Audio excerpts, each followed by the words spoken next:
Here's looking at you, little kiddos.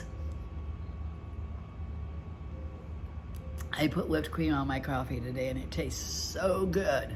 Oh, don't you just love a good cup of coffee? Am I the only one?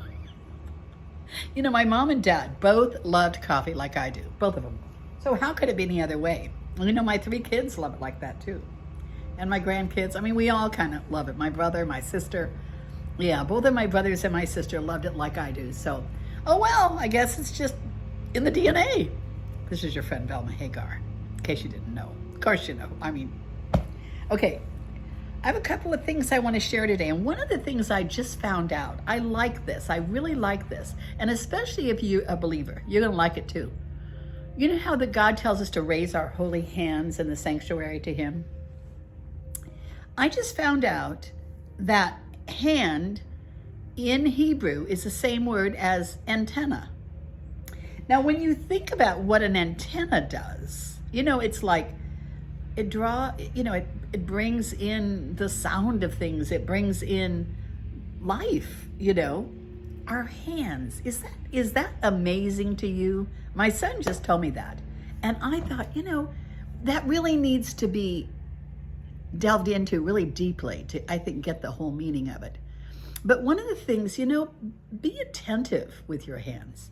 Intentional, I guess, is a better word. Be intentional when you use them, because they're powerful little things. You know, God blesses the work of your hands. And it isn't just working to make a living. It's using them to prepare a meal for your loved ones, to hold a baby, to caress someone, to just touch someone that needs a touch, and to do your work, you know, to tend your garden, to pet an animal. Oh my gosh, these hands do so much work in our lifetime.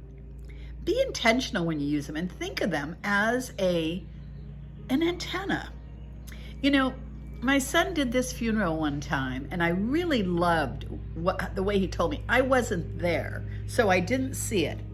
So I'm only going to tell you the way he explained it to me, and I'm going to see if we can get it today. He said that he didn't think most of the people knew the Lord, and the mother of the son that he did it for told him not to use the name of God. Well, you know, when you're a Christian, that's pretty hard, and it's pretty hopeless. When you die and you don't know the Lord, it's a pretty hopeless situation. So he did something I really liked. He told everybody to hold their hands up and squeeze them really, really tight, real tight, and then let loose. And imagine all of your cares and all of your worries. And he had them give that young man up. Let it go. Let it go. And you know, I like that. So try that. You know, you have a problem with something, try putting it in your hand and releasing it to God. You know, God, I just give this to you. You know, sometimes the outward manifestation of something, you know, in the spirit realm, remember, everything is very real in the spirit realm, even though we can't see it with our eyes. And God says, blessed are those who have never seen, but still believe. That's us. We're blessed because we've never seen, but we still believe. So sometimes doing something in the natural that is really something spiritual allows the humanness of us, you know, the fallen man syndrome, to be able to understand or accept it, or to let it permeate who we are. So I like that. Problems, financial problems, children problems, marriage problems, work problems, you know, people, everything, just in your hands. I got you in here, and now I'm going to let it loose. And you know, of course, it's easier to let it loose than to let it stay loose. You know, I mean, I go through the same thing. We have things in our life that, you know, I fret over stuff. Oh my gosh, my kids and my grandkids, I fret every little thing over those kids, you know. And it's part of being a mother and a parent, and it's part of love, you know. I mean, when we love someone, it's normal to fret and to be concerned about them. It's not a lack of faith. It's just the way it is.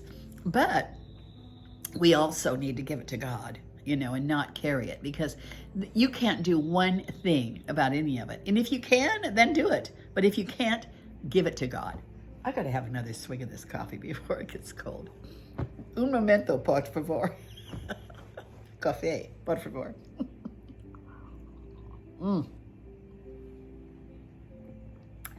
I wish you would get your coffee and have it with me when you watch my video. Isn't that just a good idea? We could even, like Lila and I are my friends, and I always go, here's looking at you, kid. We always clink, There's something really special about sharing a cup of coffee. I'm going to tell you this little story. My mother told it to me.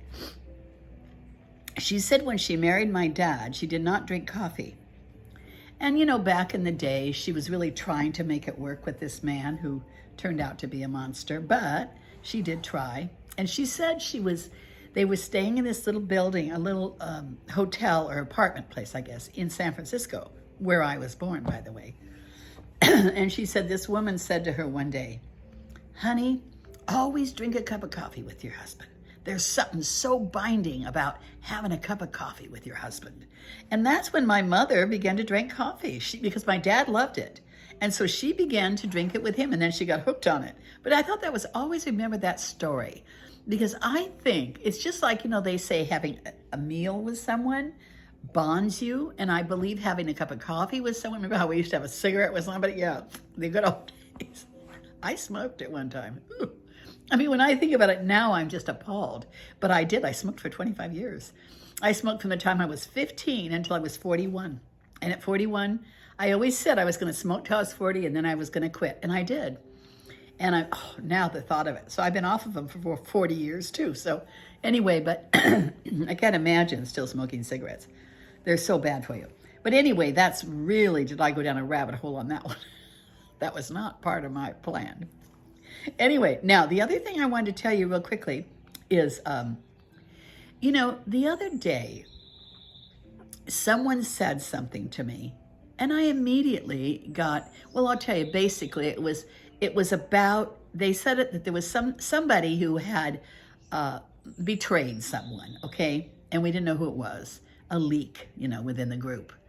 And immediately this name came to my mind. I mean, immediately. But I went, no way. And I didn't say anything either, because I didn't want to plant any seeds, of doubt with someone, especially if it wasn't true. And I kept hearing this. Every time I'd hear about this situation, I would get this name again. Well, as it turns out, it isn't for sure, but it kind of looks like that name was the right name.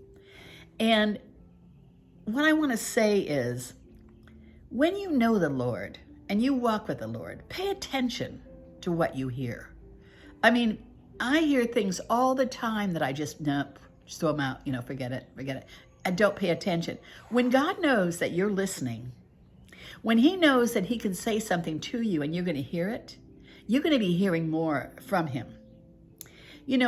He says, I will tell you great and mighty things you did not know. So, it's not unusual. It's not hooly-gooly or anything like that. It's not like I hear God with my ears. I don't. But there's this still quiet voice that I'm hearing. And I'm hearing this name that he keeps telling me over and over. Pay attention. Pay attention to those things that you hear. Because if you're really serving God, you're going to hear him. And as the time goes on and the worse things get out in the world, the more he's going to be talking to his people.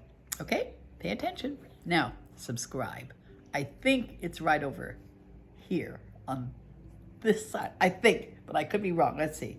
When I see it on there, it's there. I think it is over on that side. Wherever it is that says subscribe, would you just hit that and get some of your friends to subscribe? I say some pretty important things here. I'm old and I know a lot. I've learned a lot in my lifetime. My books. We all know about my books. Hidden Treasures in Secret Places, Hidden Treasures in Dark Places. On Amazon, 5-star. You're going to love them if you haven't already gotten them. Okay, you guys, I guess that's it. That's the main thing I wanted to talk about. Your hands. Be intentional every time you use them. Think about them being like a little antenna. And you know what? Google the word antenna and see what it says about an antenna. And then know your hands are operating in the same way. Okay, you guys, until next time, this is your friend Velma Hagar saying, here's looking at you, kid. Use your hands.